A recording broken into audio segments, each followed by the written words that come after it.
అరే డబ్బాలో తీయమంటే అక్కడ చేస్తున్నారా?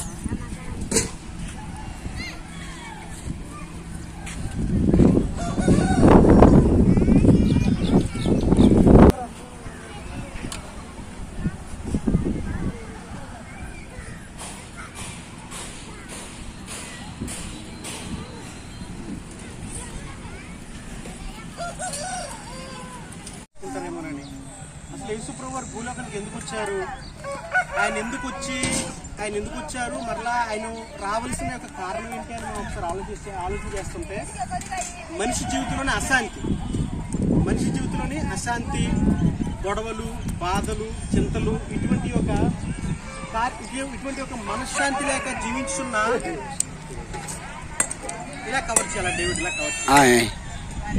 మనశ్శాంతి లేని జీవితం జీవిస్తుండగా సంతోష్ ఎవరైనా క్రైస్తవులు కానీ దేవుని నమ్మిన వాళ్ళు ఉంటే రెండమ్మ కూర్చోవచ్చు.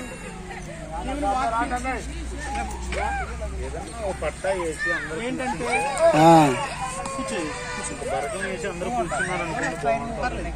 కూర్చో, అయితే ఎక్కడ కూర్చో. దేవుడు ఎందుకు రావాల్సి వచ్చిందంటే మనిషి జీవితంలోని ఇలా వచ్చి పక్షాన్ని మనిషి జీవితంలోని అశాంతి ఇలాగ సరే యేసుప్రభువు వచ్చి అన్నారు, ఓయ్ ధనవంతుడా, నువ్వు సంపాదించుకున్నావు కదా నీ ఆస్తి, నువ్వు తీసేసుకో. నువ్వు సంపాదించుకున్నావు కదా నీ యొక్క భూములు, ఎడ్లు, పొలాలు నువ్వు తీసేసుకో, అన్నీ నువ్వు తీసేసుకో, కానీ నాది నాకు ఇచ్చి అన్నాడంట యేసయ్య. ఏంటన్నాడు? నాది నాకు ఇచ్చేయి. ఏంటి దేవుడు నాది నాకు ఇచ్చేయమన్నాడు?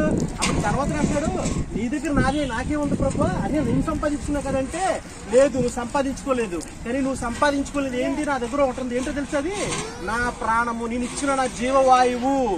దేవునికి మహిమపరచండి ఒకసారి. హల్లెలూయా. నేను నీకు ఇచ్చాను కదా ఆత్మ, అది నాకు ఇచ్చే.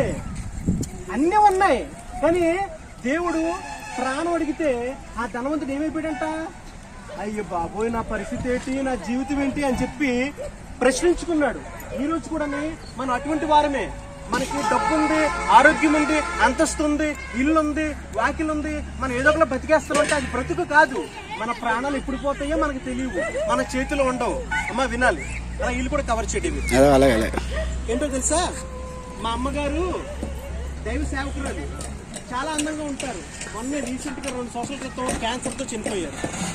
నేను ఇంచుమించు సుమారు చాలా డబ్బు ఖర్చు పెట్టి మా అమ్మగారిని బ్రతికించుకోవాలనుకున్నాను, కానీ మా అమ్మగారు నాకు దక్కలేదు. కానీ నేను మా అమ్మగారి కోసం బాధపడలేదు, ఎందుకంటే ఆవిడ భూలోకం ముందు ఆవిడ బతికిన దినాలన్నీ దేవుడి కోసం బతికారు. కూర్చుకుంటాను నేను. నా పిల్లలు పెద్ద అయ్యాక, వాళ్ళకి వయసు వచ్చాక నా ఆస్తి మీద పడి, నాన్న నా ఆస్తి నాకు ఇచ్చే అని చెప్పి వాళ్ళిద్దరు కొట్టుకుంటారు. వాళ్ళిద్దరు కొట్టుకోకుండా నన్ను కూడా ఇచ్చాను, నా ఆస్తి నాకు ఇచ్చే. ఎవరు తెలిసే గొప్పడి లోకంలోనే పేదవారమైన మనమే గొప్పవాళ్ళు, పేదవారమైనా మనమే ధన్యులు. కాబట్టి మన బట్టి దేవుడు ఎప్పుడు యేసుప్రభువు ఎక్కడున్నాడంటే పేదవారి పక్షాలనే ఆయన ఎప్పుడు ఉండేవాడు అంట.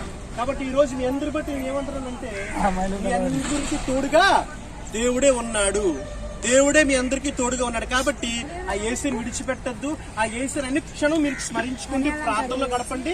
మీ బ్రతుకులు, మీ జీవితాలు మార్చేవాడే మన ప్రభు ఉన్నాడు. ఇది శాశ్వతమైన లోకం కాదు.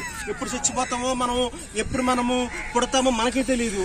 ఒక భక్తుడు అన్నాడు, కన్ను తెరిస్తే జననం, కన్ను మూస్తే మరణం. కనురెప్పే పాట కదా ఈ జీవితం. అంటే కన్ను తెరిస్తే అది పుడతాడు, కన్ను మూస్తే మరణిస్తాడు. ఈ మధ్యలో జరిగేదంతా నాటకం అంట, దేవుడు ఆడించే నాటకం. కాబట్టి దేవుని సన్నిధిలో మనం బ్రతకాలి, జీవించాలి. ఇంకా మీకు చెప్పాలంది, కానీ పొద్దున్నుంచి నేను ఫోన్ చేయలేదు, నేను అందుకోసం ఎక్కువ చెప్పలేకపోతున్నాను. చిన్న ప్రార్థన చేసుకుందాం, చిన్న ప్రార్థన చేసుకుని మన కార్యక్రమం ప్రారంభించుకుందాం. అందరూ తల ఉంచుకుందాం.